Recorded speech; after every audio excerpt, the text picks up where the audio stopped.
All life on Earth is woven from carbon, from DNA strands to cellular scaffolds. Carbon is the foundation of biology, flexible, reactive, and endlessly adaptable. But it also carries an unavoidable limit.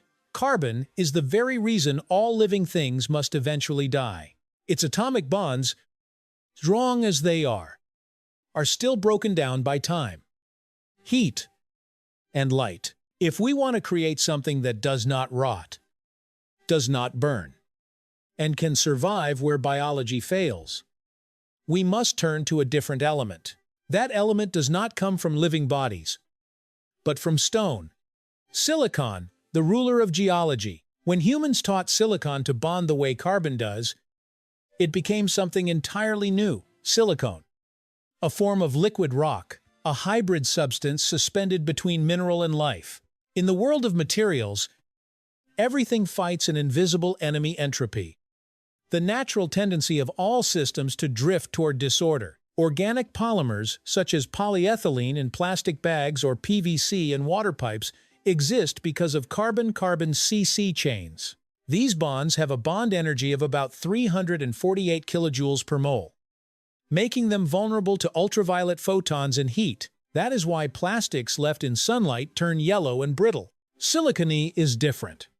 Its backbone is not carbon, but siloxane, COC, the same bond that forms quartz, sand, and glass. The CO bond has a bond energy of roughly 452 kilojoules per mole.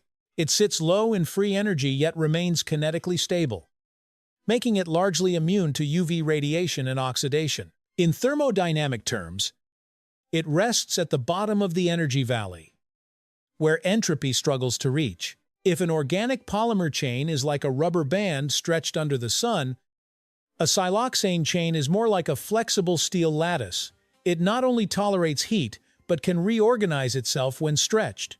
This is why silicone survives where carbon burns inside jet engines, electronic devices, and even on human skin under tropical sunlight. Here lies a paradox.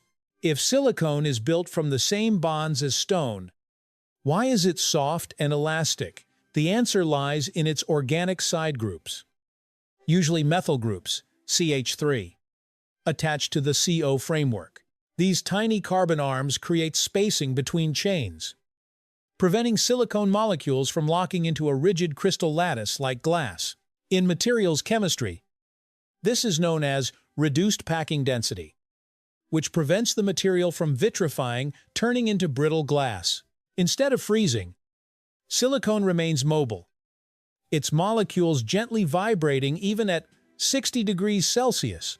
Imagine this. Inside every drop of silicone lives an amphibious system, an inorganic backbone rooted in geology, paired with an organic soul full of flexibility. This hybrid nature places silicone between two worlds, heat-resistant like stone, yet soft like skin.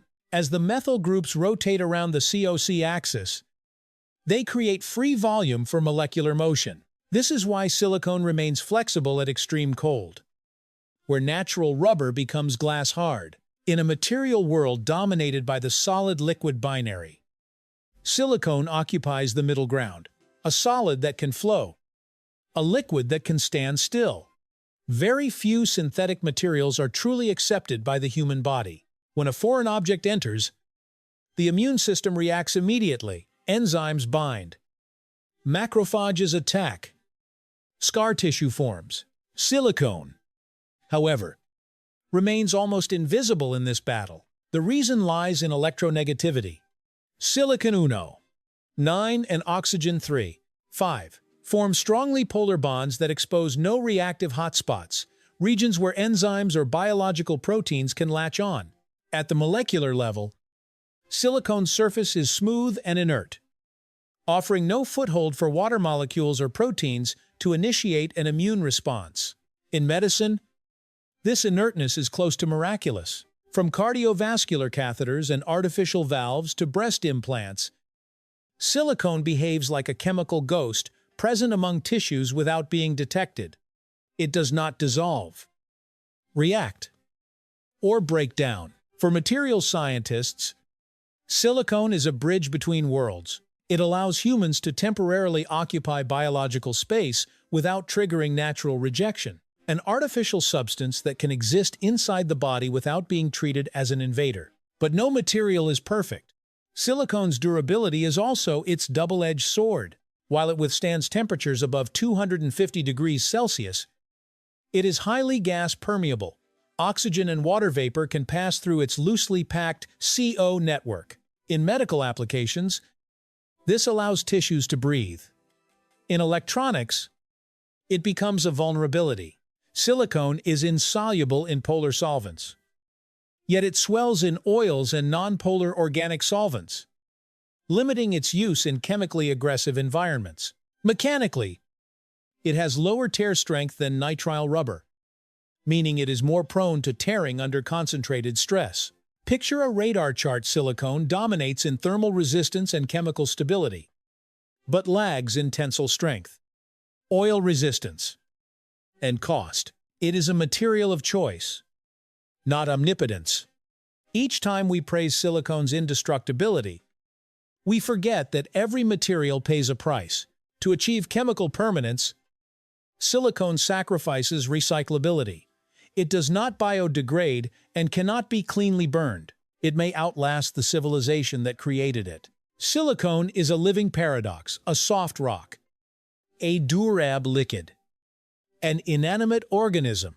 It exists not merely to serve engineering, but to satisfy one of humanity's oldest ambitions to defy decay itself. When we look at the silicone coating on a microchip, an earbud tip, or a medical implant, we are seeing a chemical version of eternity. In a world where all organic matter rots, silicone becomes a symbol of material immortality and a reminder that every time humanity tries to conquer nature, it creates a new kind of stone, not buried in the earth, but embedded in its own civilization.